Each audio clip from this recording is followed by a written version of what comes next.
Good morning. I hope you're well. I'm actually recording this on Saturday evening, so it's actually evening, but I'm going to send you this on Sunday morning so you can have a good listen through. Please watch through to the end because this setup is slightly different to what you are used to before, although there are probably some similarities on a couple of things anyway. So I'll talk you through everything. It's first of all, it's good to have you back.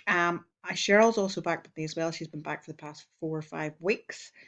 So it's like having the old gang back together just online. So yes, we have got, what did you say, 9, 10 weeks roughly before a holiday, and you want to shift a few pounds. Just get comfortable. Easy done. Just do as you're told. It's that simple. So, track and document I will email through to you. So just check junk folder in case it's gone in there as well. When you click into it, you'll just see this is your client dashboard. So name, wee Monica. Pop your age in there. I think you're 37. I'm not sure. Um, Height and your current weight. Now I know you're not a big fan of the scales, but you know yourself, we do need to be weighing. Obviously because we are pursuing fat loss. Another thing as well, I know you're not keen on pictures, but you know yourself how beneficial they are because scales only tell part of the story. So if we've got 4 weeks down the line and there's maybe been a couple of pound lost, you know, you might think to yourself, oh, it's only a couple of pound, but the visual difference in that might be drastic. So pictures would be great, and I would like them this week if you are comfortable with doing those. We don't have to do pictures. I don't want to traumatize you. Um, if we're not doing pictures, we're definitely weighing. But ideally, we'd like to get both. And yes, payment date, I've just put Monday, so that can be sent via PayPal. If you don't have my details, just let me know. And then just a little disclaimer at the bottom there, just in case you were to die whilst online coaching with me. I take absolutely no responsibility. That, of course, is a joke. So nutrition then, guideline here, and it may change week on week. It might not. We'll just see how things are moving in terms of scale weight and stuff. But I would like you to track as meticulously as possible, especially for this first week or two. Um, so we can just get a good idea of where things are at and how they're moving. So average calories between 17 and 1900. So you do have a little bit of leeway there. I would like you to hit the minimum of 1700 per day and just stay within that bracket where possible. So you have a couple of hundred calories to play with there on days when maybe you are a little bit hungrier. Now you've been here and done this before. It is like riding a bike. So hopefully it does sort of come naturally to you again. Protein minimum of 100 grams, 3 litres of water. Fibre we're not tracking, and we want to aim to get in and around 7 to 9 hours sleep per night. With sleep, what's more important than your sleep duration is your sleep quality. So trying to get yourself into a bit of a pattern and routine in terms of your bedtime and your get up time will be really beneficial as well. Um, you know yourself, poor sleep does affect a multitude of things. Tiredness, obviously, and energy levels being one of them. And as a byproduct of that, what tends to happen is when we're tired, um, we make poor food choices, which is what we don't want. We want you firing on all cylinders and keeping stress to a minimum as well. And getting a good night's sleep will really help with that. I know you have a baby, so that's easier said than done.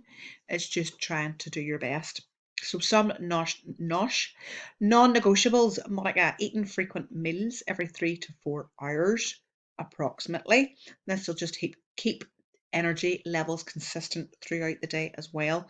So trying to set yourself meal timings, much like you would do with your kids as well. Distribute protein throughout main meals primarily. So if we've got a target of 100 grams to hit, let's say you're having 4 meals over the day, that would be 25 grams of protein per meal. Now that might be a chicken breast, it might be a tin and a half of tuna, it might be a piece of salmon, it might be 250 grams of Greek yogurt. You get where I'm going here. I would try and keep snacking to a minimum as well, if not eradicate it, and just actually solely focus on getting meals in throughout the day. So say you've got 1900 calories here. Let's say 4 meals at 425 calories. That takes you 4 4s or 16 in and around that number, just as a guideline. Ensure as well, this is really important, that you're eating food that you actually enjoy and that sit well with you in terms of digestion. So anything gives you a bit of a dicky tummy, let's just take it out straight away. But foods you enjoy, so don't eat just what you think is beneficial for you. Eat foods that you enjoy and look forward to, because digestion starts before food even enters your mouth. And if you're not looking forward to eating something, then it's going to be hard to digest as well. Including fruit and or veg with every meal. So when it comes to tracking fruit and veg, fruit, yes, I would like you to track. Veg, I'm not as fussed on, because at the end of the day, nobody ever got fat eating too many vegetables. But I would like you to include a variety of veg throughout the day.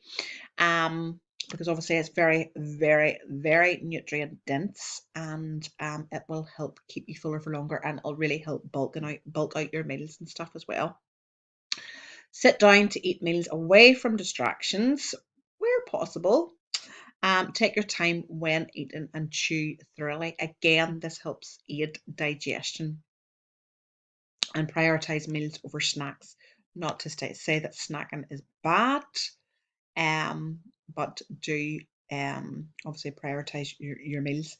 So cardio and expenditure, at a bare minimum, I would like you to get into 20-minute sessions, cardio sessions. So it can be done on the cross trainer, the stairmaster, incline walk-in, rower, bike, whatever you see fit.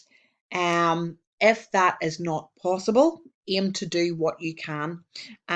At the very, very least, we want to be getting a good amount of steps in daily. Now, I've not given you a daily target, I've given you a weekly average, because obviously I know there's going to be some days when you have more time available than others. So use those days to your advantage and go out and get as many steps as possible, especially in that better weather, because there may be days when maybe you're housebound, for example, for whatever reason, and it might be more difficult to get steps in. At least you can make them up on days where you can. Social events then.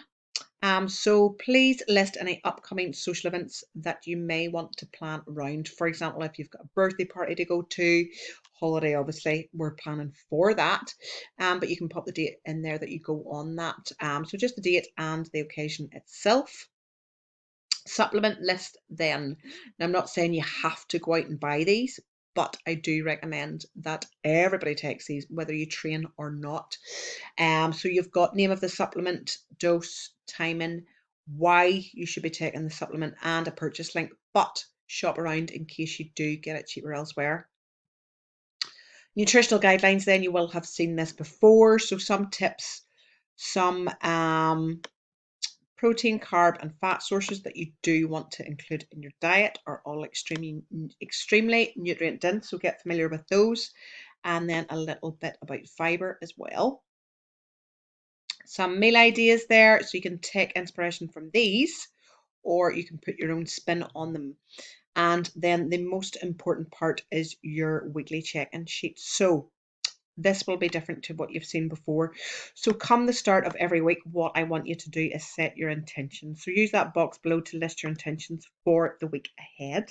So it can be in relation to nutrition, training, expenditure, sleep, water, or personal.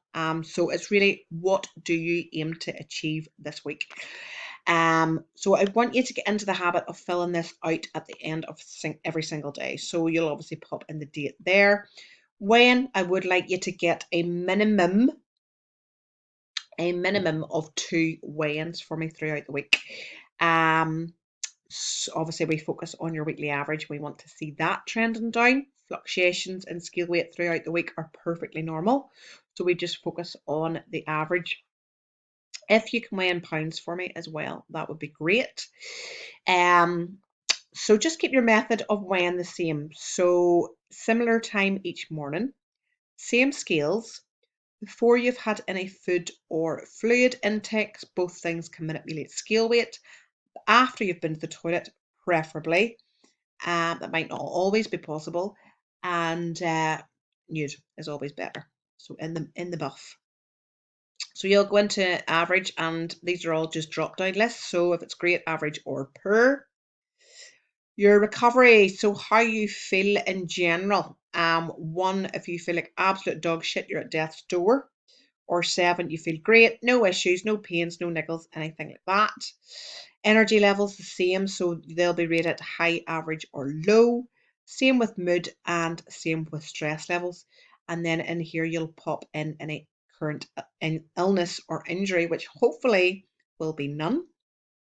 Training type then, so if you do get into the gym, class, or other, just pop that in there. Motivation is if it's high, average, or low. I don't expect it to be high every single day. It's probably going to be a rare occurrence that you feel motivated, but we need to remember why you're doing this. And it's the days that you're not motivated that matter the most. Getting in and getting it done and showing up for yourself anyway. Cardio performed, so you'll write 20 minutes stairs, for example, and your step count for that day, and then I'll take a weekly average of that. Nutrition then, so how your appetite has been, high, average, or low. Calories for that day, protein intake for that day, water, and just write numbers in here rather than 85 or 100 grams, for example, or 3 litres. Frequency of bowel movements, so that the amount of times you've gone and done a number 2. If it's 5 plus, then you might want to see somebody about that. Quality of stool, solid, regular, or loose, and any GI distress, so any gas or bloating.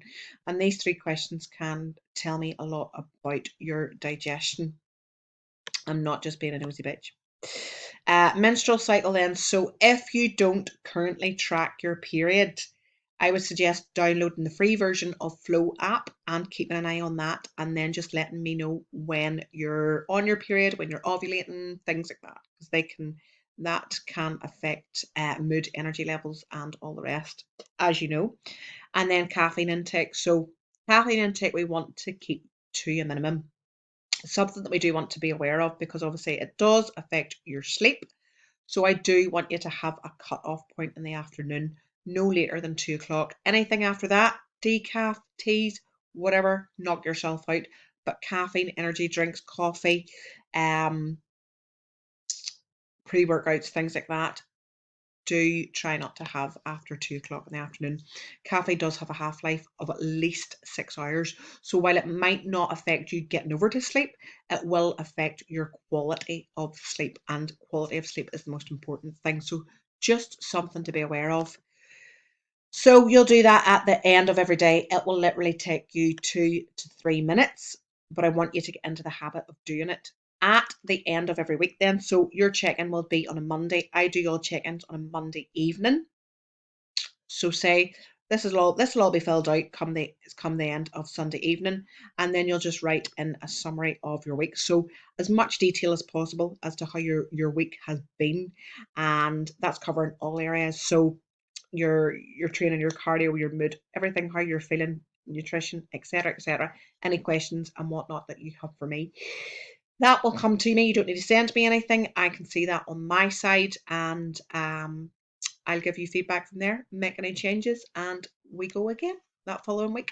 So yeah, let me know if you have any questions off the back of this. Get going on Monday, if that's the day you wish to start, and I'll touch base with you midweek, see how everything is going. We'll keep in touch anyway regularly over this first week. So yeah, that's you. Great to have you back. I'll chat to you soon. Bye.